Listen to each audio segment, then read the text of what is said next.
AfterBuzzers, welcome to the Santa Clarita Diet After Show. Tonight, we find out what happened to Dan and Loki, so stay tuned. You're tuning into the destination for TV superfan discussion, AfterBuzz TV. And now, let the buzz begin. You know this song? Yeah. Okay, well, it's so funny because I was just telling them that I was on a run today and I heard the song and it reminded me of Santa Clarita Diet. And because it's just like bodies and there's like so much that happened these two episodes. Mm-hmm. So, you know, thought it was, That's a good we're going to be song. talking bodies today. So what's up, guys? Welcome to the Santa Clarita Diet After Show. We are here to talk episodes 7 and 8. We're almost done with the series. It's crazy.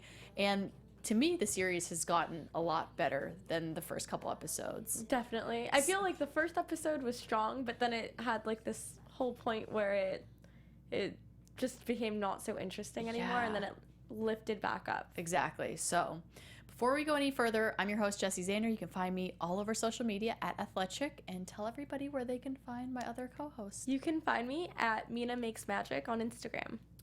Okay, so when we left off with episode 6, Joel had hit Dan over the head with a shovel. Yes. And I don't know about you, but I thought that he just got knocked out and was just eventually going to wake up and, you know.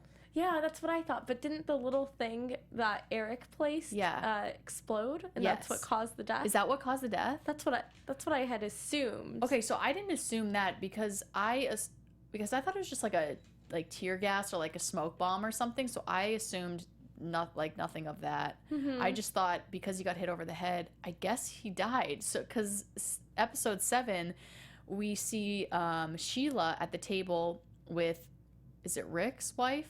Yes.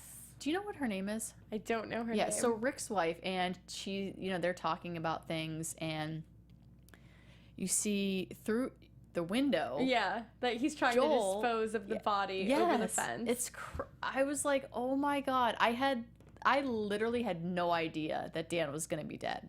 Yeah, I mean, I thought that, especially even when he was dead and he was in the bathtub because they eventually dragged him there, Yes. I assumed that at some point he would wake up. Oh, you know what? That's I didn't what I even thought. think about that. Because as soon as I saw his body, like, completely, like, dead, I was like, okay, he's done. Like, I didn't even think I thought that he could had wake a up. concussion or something. Oh, it could been. That's what I thought. That's why when there was a time later in the episode that Sheila was in there with him. Yes. And I was thinking he's He's gonna definitely wake waking up. Oh my God. But That'd been horrible. But thank God he didn't. Especially when his entire bottom torso was ripped off. I still thought for whatever reason He was gonna wake maybe up? he's a zombie now. Maybe he's gonna wake up.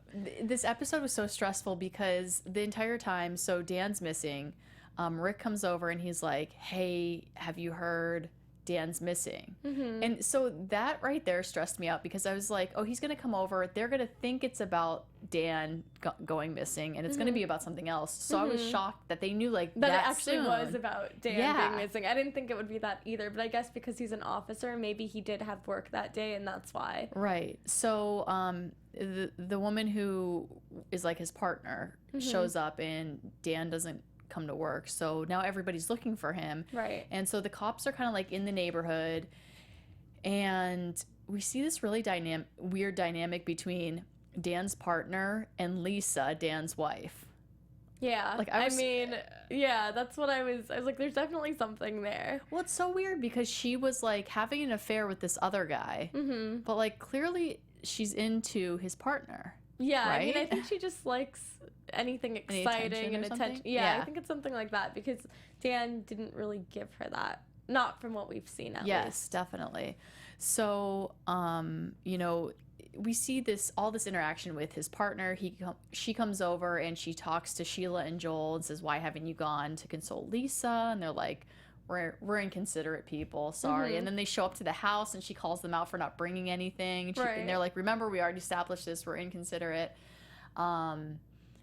And I'm surprised that neither of them, like the whole thing about the affair never came up because I thought it would be such an easy target to assume that the wife had killed him. Yes. Just because who else? Like it makes the most sense if they found out she had an affair. Right. But I guess they just assume that he's missing at this point. And so while all this is going on at home, Eric and Abby start walking home, and Eric is stressed out that Dan's gonna be upset because of the smoke bomb or whatever it is that he planted in the garden, because he saw him go out to start digging in the garden. Right. So he's freaking out about it, and Abby's like trying to like calm him down. Yeah. As usual. Yes. Yeah. I really love the dynamic between Abby and Eric and Sheila and Joel, because I think we talked about this last week. But it's they kind very of mirror similar. each other. Yeah. Yeah, you have like a more dominant female and a male that's more nurturing and constantly trying to like gain approval, I guess, in different ways. Exactly. So we see that all throughout this episode. But the writing in this episode was actually so good too, because somehow they managed to tie everything to Dan. Mm-hmm. So all of this time when I've been watching the show, I'm thinking, how are Sheila and Joel going to get away with this? Yeah, like, I was thinking there's no way. Because they are killing these people and they're not even thinking about it. So they have they tried to make plans before, but like it never works out. Mm-hmm. So they're just being really sloppy and messy about it. So I thought for sure at some point they're going to get caught. Yeah, but it's so interesting how the one thing that could only be linked back to Sheila, which was the finger, the missing finger from Gary, was in his possession because he was on to them. So, that backfired definitely for him to have all of that stuff and all of that cash. And I'm not sure if he actually was a corrupt cop. I mean, it seems like he might have been, but I really would have liked to know what his hidden agenda was with Loki and with the other people that he asked Sheila to kill. Yeah. Because it seemed as though he was asking them to kill bad people. So I don't know what his involvement with them was. Right. That would be interesting to see if that ever Well, what about like all the resurfaces. drugs and money and guns that he had? Do you think it was just like he's keeping it for... I don't know. I feel like he's keeping things to use as blackmail, which is corrupt, I guess. Yeah, that's corrupt. Yeah. Okay. But I don't think he's like a drug dealer in a ring of people conducting business. I just think he finds these things as evidence and then keeps them in a stash to use however he wants. That's a good point. For later. So one thing that really got me during this episode, like literally I almost started gagging, because I've told you guys before, like I cannot take like the goriness of anything, even the show, which is supposed to be like funny. But the part where Sheila decides she's going to eat all of Dan because the cops are in the neighborhood and they're like, okay, so today we're just going to like search the neighborhood, and then if we can't find him by tomorrow morning, then we're going to send the dogs in, and the dogs can definitely find him if he's somewhere. Mm-hmm. So they're scared because they're like, they're going to know it's us and we're going to get caught. So Sheila decides, I'm going to eat Gary. And it was so disgusting when she starts coughing the hairball up. This is the thing. Oh my God, I feel like I don't get disgusted at all with her eating people just because it looks so fake. And there's something about it that's comical. It doesn't... See, and I think that's how it's supposed to be. And I think that's probably how most people see it. No, because actually I was talking to my friend about this yesterday. Oh, and she got grossed out? She said, yeah, I tried to watch it, but it was just so disgusting when she starts eating people. I'm like, really? I don't think it is. See, I think that people that are like fans of zombies and zombie things probably think this is hilarious because it's like so just like not real. Yeah. But for me, who doesn't watch all of that kind of stuff, I am just like, oh my God, I can't take it. By it. And when she did the hairball thing, I was like about to start gagging. Because even I was like, that's... oh my God. I don't even see it as real. Like the whole blood, everything. Like it's not like when you watch a mafia movie and you're like, oh my God, it looks so realistic and it does something to you. With this, I'm just like, this looks so fake to me. Yeah, so I still cannot take it. So that really got to me. But I think Abby is really becoming like my favorite character. Although I love Joel. I think he's gotten like more funny throughout the series. I love him, but Abby is like turning into such a badass. Like she already probably was, but in this episode, how she plants the flashlight so that they can see it and he gets caught with all. But I feel like she doesn't do things just to do it. I feel like she still has an ulterior motive that's a really good one, which is to help her family. Yeah. So part of it is her lashing out because she doesn't know how to deal with everything. And I think another part of it is when she does do those things, in the moment she realizes how can this benefit my family? For example, with the motorcycle thing. Yes. She's like, maybe we can use this body for my mom. Yeah. You know, she doesn't want anything to go to waste. Right. And, you know, it's funny that you mentioned that because I almost feel like at some points she's, I don't know if like more mature is the word, but she's like more aware of what's going on than her parents know, obviously. I think that goes a lot like parents are more aware of what their kids are doing, and I think kids know what their parents are doing too, but like she, and I don't remember if it's this episode or the next one, but she calls her parents out on all the lies. Right. And says, you know, that she knows that they've been lying and she knows what's in her mom's shakes and all of this. So, yeah, it was a really good episode. It was really stressful the whole time. So just not to get too far, but in the end, they decide they were originally going to take Abby to the beach. Right. And so it's so funny because that's the billboard that was up like all over Los Angeles. The one of them holding the cooler and walking out of the house. Yeah. Have you seen that? Yeah, it's everywhere. I know. I love that picture too. And I feel like everyone who sees the billboard and doesn't watch the trailer, they think it's just a sitcom. Because everyone I've talked to at least, they're like, yeah, what's it about?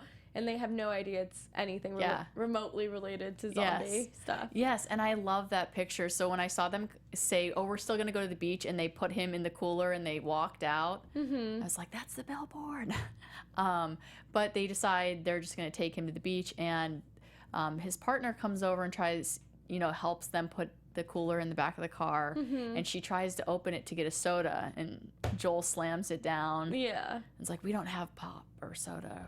We just take milk to the beach. The beach. Out of all because that's things. normal. Yeah.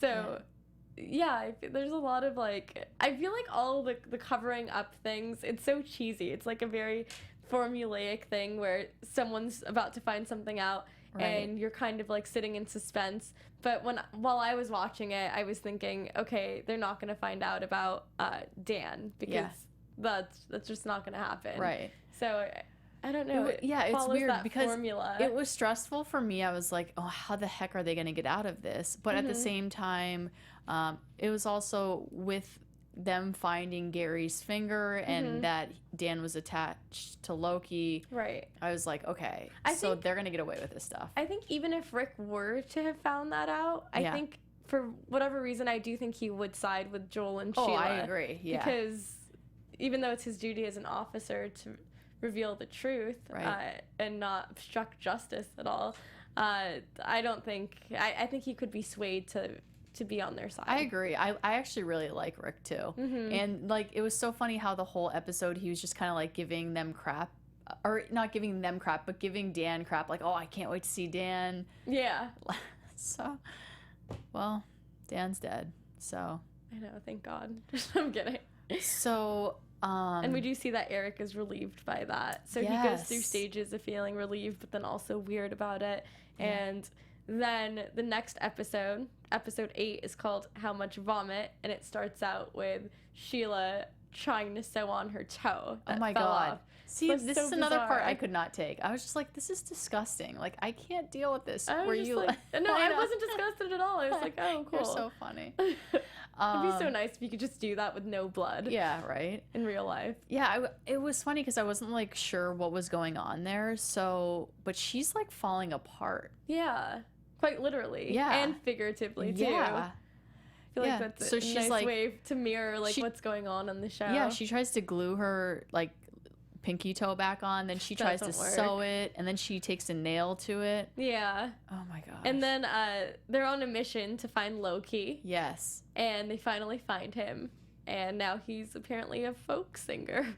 I know. I was actually so excited to see this part of the episode, or this part of the season, because I know last time when we did predictions, you and I both, well, I don't know if we both, but one of us, I think probably you. We were talking about how we're going to see them come together in some weird way. Well, I think that's what you were saying, but like I was just curious what was going to happen with him. And we didn't see him much in that 7th episode. I don't think we saw him at all, but we heard about him. Yeah. And so I was like, so is he going to come back or not? So when they told them the story about, you know, this guy didn't die, I was like, oh gosh, they're going to know. So they go to find out kind of what happened, and they are talking to the maid, who, I don't know if you watched The Mick.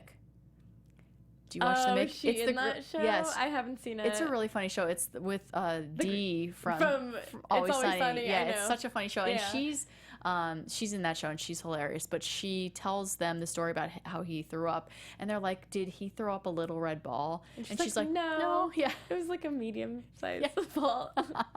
Well, yes, it must be bigger than Sheila's because he's huge. Yeah, but it was so. I was curious to see what Loki was like. Because he's already a bad dude, so I was like, oh gosh, what is he gonna be like? I did not expect him to be this way. What did you think? No, it was a pleasant surprise. I was just trying to put it together, and part of me was like, this always happens with the people that they hunt down. They see a different side of them that makes them not want to kill them. Yes. So this has happened countless times,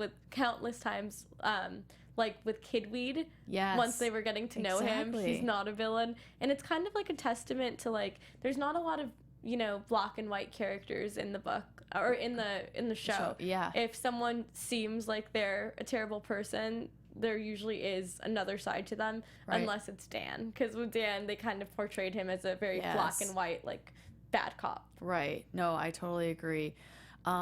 This episode really made me think about life because there's two dead people that are talking about like how different their life is now that they're dead. And so then I was like, you know what?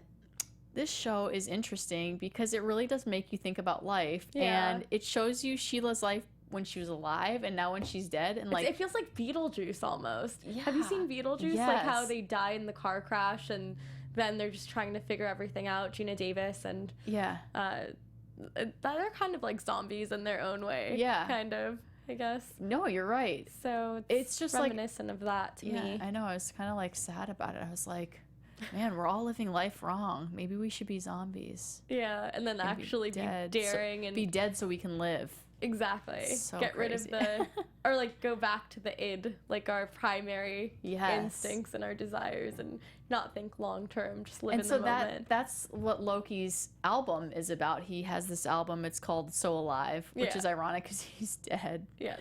So I thought that was so funny. She's like, the irony is just for a specific audience.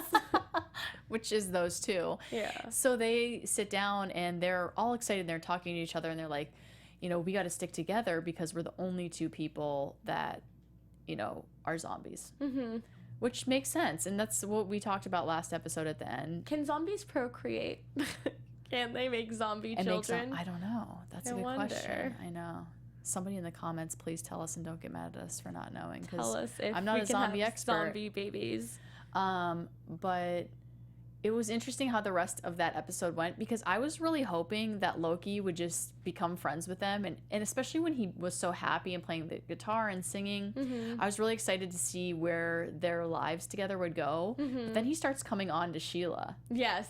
Like she tells him about her toe falling off because she doesn't want to tell Joel. Right. And so she kind of sneaks out of the house. And it's funny because Joel has been worried because they haven't been sleeping together. And then she gets a text and she won't show him who it's from. So he's like thinking that she's cheating on him. Right. But she just doesn't want him to know that her toe's fallen off. Exactly. So, do you think you should be that open in a relationship where you let your partner, I mean, you're married, so do you ever let your husband read your text? Or I mean, I'm not a big texter myself. I mean, he could read my text. I don't care. But I don't really read his text either. I just don't, for whatever reason. Like, you just don't care. I don't have time to read my own text, let alone go through his phone and try to read it. So I'm just like, whatever. If he wants to read my text, please do. He has the password to my phone. He could read it. But yeah, I mean, what do you think?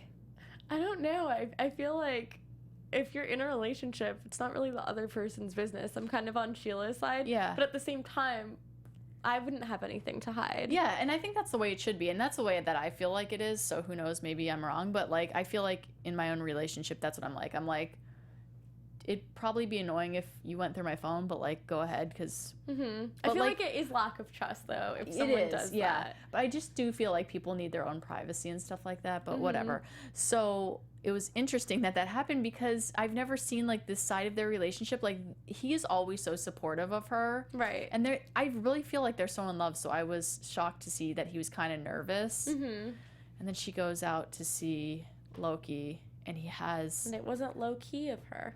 No, it was not Loki It over. was You're very, right. very in your face. Yes. And he has like a cooler full of feet. What did she call it? So weird. Foot locker. Yeah, he had a foot locker. Literally. Yes, literally. But he tries to come on to her. She's not having it. And when she leaves, we see Loki kind of changed a little bit, and he wants to murder Joel. The aggressive zombie. Which then I started getting really worried because I was like, oh my gosh, that'd be horrible if Joel was gone because I love him. Mm-hmm. But then I also thought, what if he bites Joel and then Joel becomes a zombie and can live with Sheila that way? Yes. That would be really interesting. Yeah. So we see Loki come to the house, and he just like... But before he comes to the house, it was so sweet to see Sheila walk in and see the rose petals on the floor. And then all the candles. Spaghetti dinner. Like, you know how they always have, like, vegan spaghetti? Now they had zombie spaghetti made out of human flesh. And he went through the trouble of doing this romantic thing for her. I know, it was so sweet. And the little billboard they had, or the little sign of... their first like real estate poster. Yes. Oh, it was so cute. It was very cute. I know. And the moment was ruined before she could even enjoy her meal when Loki breaks the door down. Doesn't even like try to come in. Can't even like knock or ring the doorbell. It's a very dramatic entrance. Yes. Breaks the door down, and then he's like tries to kill Joel. Mm-hmm. But Sheila's not having that. I like how Sheila always has to protect him. I know. Like, for once, can he just not need anyone? I know. That's why I was shocked that he killed Dan, because I was like, this is so not like him. It wasn't intentional. Yeah, it wasn't. I think he just reacted without thinking. Right. Like Sheila. Yeah, exactly. So I feel like the one time he was like Sheila and not thinking, then he was capable of killing. Right. Well, it's so funny that you say that, because he became Sheila in that moment, but earlier, at the beginning of the 8th episode, when she wasn't sleeping with him, I was like, oh, maybe she's like coming back to like being a human being, because she said like since she's become a zombie, they've been like sleeping together much more often. Mm-hmm. But then it's obviously because she feels weird about the toe. Oh. So. Yeah, that toe. Yeah. I mean, you don't even really need your pinky toe for anything. Right? Isn't it like a vestigial structure that just, for whatever reason, I feel like I could have 4 toes and still be fine. And still balancing. Live. Yeah, exactly. Yeah. She could have just tossed it out and no big deal. Exactly. Anything else from episode 8? I thought these were really good episodes. There was a part... Okay, well, there's definitely a part that was Charlie's Angels reminiscent when Drew Barrymore starts putting on this, like, leather suit. You're right. Yes, and I was like, wow, that really does remind me of Charlie's Angels. It was a cool little scene. And then also, when Eric and Abby go visit Pussy Mache, remember him? Yes. The motorcycle guy? And he says he accepts payment because they're trying to get a motorcycle fixed. And he says that the only payments he accepts are cash, grass, or ass. Yeah. And that's he doesn't really need cash or grass anymore. What's grass? Weed. Oh, okay. That totally went over my head. I was like, is it money? He already said cash. I totally didn't even realize what that was. Just grass. Plant grass in my backyard, please. It's California. He wanted sex from an underage girl. Yes. And she was disgusted. Yeah. So I was disgusted. I was like, what the hell? She looks like a child. Like, it could be his granddaughter, not even daughter. Yeah. So it's pretty gross. And Eric doesn't really come in to step in that much, or he kind of tries and fails, so they end up paying him a lot of money. Yes. And I don't know, like they never get the motorcycle fixed. Yeah. So, yeah. But the fact that Sheila did bond with Loki and he is a poet. Yes. I mean, my favorite line was, like a drop of dew embraces a blade of grass. So he has a certain softness to him. I know. So I don't know. Okay, so we should get into predictions before I ask you this next question. So let's get into predictions for next week. And now, this is your the perfect AfterBuzz TV. Like I always say, this is the perfect noise for predictions for the show. So the question that I wanted to ask, which has to do with predictions, is: do you think we'll see Loki at all through the rest of the series, or do you think he's done? I think he's gonna make a surprise visit if there is a next season. Okay. He can't just not appear and disappear. I know, and I liked him so much. Him? I know. So I feel like he's going to come back. Yeah. Maybe not the next 2 episodes, because I feel like he might disappear for a while and then come back again. Because he's out there doing something, right? What's his mission right now? Another thing is, like, he doesn't even have to get his own food. He has it so easy. Yeah, he does. We didn't even talk about that. Yeah, so his like gang is. They basically give him food. Which is so amazing. That's what so him and Sheila could help each other out. Yeah. So I'm hoping we see him again. So any other predictions for the rest of the season? I don't know. I'm thinking. I feel like they're obviously somewhat close to getting the cure. Yes. There's still a lot of progress to be made, but they're already like trying to get a hold of whoever the doctor is for the cure. Yeah. I wonder who the doctor, who he or she will be, because that's going to be a really cool cameo for sure. Do you think it's going to be a male doctor, a female doctor? God, I would think it would be a male doctor. Male doctor? Because I just have those stereotypes in my head. So yes, I think. Why? What do you think? I don't know. I think it might be a female doctor. Okay. It would be cool if it was. So one other question that I have to ask you about just like things, because I'm dying to know, but I love Eric and Abby. Do you think they will they'll end up together by the end of the season? Or are they just going to be strictly friends? But I think that for them to end up together, Eric is going to have to start being more confident and not really caring about what people think, because that's something Abby's going to find attractive. Like, he cares too much about what she thinks and impressing her that for now it's probably just going to be platonic. Yes. And you never know. Maybe at one point she gets attracted to him and he's no longer interested. So that would be that interesting. That could happen where like the timing is off. And then they switch roles somewhat. Yes. Oh my god, that would But be I do want to see the principal. I think we're gonna see him again. I hope so too. He's so funny. Yeah. So you guys will have to wait until next week when we will talk episode 9 and 10. It's coming to an end. I'm so sad. Yeah, it's coming to an end soon, and we'll see if it gets picked up again. I know. I think it will. I'm not sure. I mean, there is a loyal fan base out there. I think it will. So we'll see. So we'll see you guys next week to discuss episode 9 and 10. And until then, I'm Jessie Zahner. You can find me all over social media at Athletic, and tell everybody where they can find me. Mina. My name is Mina. You can find me on Instagram. Mina Makes Magic. I got some cool stuff on there from AfterBuzz and TMZ. Yes. See you guys next week. Bye. From executive producers Maria Menounos, Kevin Undergaro, Phil Svitek, and the entire AfterBuzz TV staff, we would like to thank you for listening to the AfterBuzz TV network. To watch or listen to other after shows and post comments or questions, be sure to visit AfterBuzzTV.com. I'm Sir Richard Wentworth, and this has been a presentation of AfterBuzz TV. Buzz you later.